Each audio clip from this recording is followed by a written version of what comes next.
విజయనగరం జిల్లాలో అభ్యుదయ విద్యా సంస్థలు, అభ్యుదయ సేవ సంస్థ ఆధ్వర్యంలో ఉచిత నేత్ర వైద్య శిబిరం నిర్వహించారు. స్థానిక బొబ్బిలి గౌడ వీధిలో గల అభ్యుదయ పాఠశాలలో శంకర్ ఫౌండేషన్ కంటి ఆసుపత్రి వారి సహకారంతో జరిగిన ఈ శిబిరంలో కంటి సంబంధిత రోగుల నుంచి స్పందన లభించింది. శంకర్ ఫౌండేషన్ ఆప్థామోలజిస్ట్ డాక్టర్ దివ్య 174 మంది కంటి రోగులకు పరీక్షలు జరపగా 47 మందిని క్యాట్రాక్ట్ సర్జరీకి ఎంపిక చేశారు. కంటి సమస్యలు కలిగిన రోగులు అవసరం మేరకు ఉచితంగా ఆపరేషన్ చేయనున్నట్లు డాక్టర్ చింత శారద పేర్కొన్నారు. బస్ ద్వారా తీసుకుని వెళ్లి సర్జరీ అనంతరం తిరిగి తీసుకుని వస్తారని తెలిపారు.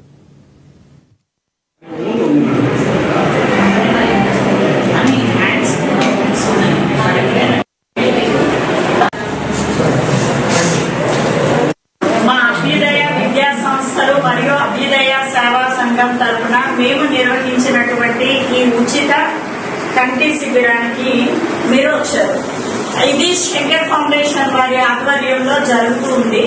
అయితే మీ అందరూ కూడా మేము నిర్వహిస్తున్నటువంటి ఈ కార్యక్రమం గురించి తెలిసి ఇక్కడ ఈ సేవలు సద్వినియోగపరచుకోవడానికి మీరు వచ్చినందుకు చాలా సంతోషం.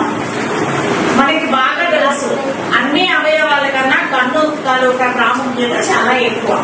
ఎందుకంటే ఒక క్షణం మనం కళ్ళు మూసుకుంటే ప్రపంచం అంతా శూన్యం అయిపోతుంది, మనకేం కనిపించదు. కొంత వయసు వచ్చిన తర్వాత అటు షుగర్ల వల్ల ఇవ్వండి, బీపీల వల్ల ఇవ్వండి, మనకి కొన్ని తేడాలు వచ్చి మనకి కంటి తాలూకా నరాలు దెబ్బతింటాయి. ఆ దెబ్బ తినేటప్పుడు మనం ఏమాత్రమైనా దాని గురించి పట్టించుకోకుండా వదిలేస్తాం అనుకోండి, అది ఇంకా కొంచెం ఎక్కువైపోయి చూపు పోవడానికి అవకాశం ఉంటుంది. ఒకసారి పోయిన తర్వాత మళ్ళీ తెప్పించడం అంటే ఈ వయసులో చాలా కష్టం. అయినప్పటికీ కూడా చిన్న చిన్న సమస్యలు ఏవైతే ఉన్నాయో, అంటే కళ్ళల్లో ఏదైనా చిన్న అంటే మనకి మసగ్గా కనిపించడం కానీ, లేదా చిన్న చిన్న పొరలు వేయటం కానీ, క్యాట్రాక్ట్ కానీ, ఇలాంటివన్నీ కూడా ఏవైతే వచ్చాయో అవన్నీ మేము ఇప్పుడు పరీక్ష చేసి సుమారు 30 మందిని ఇక్కడ నుంచి తీసుకొని వెళ్తున్నారు.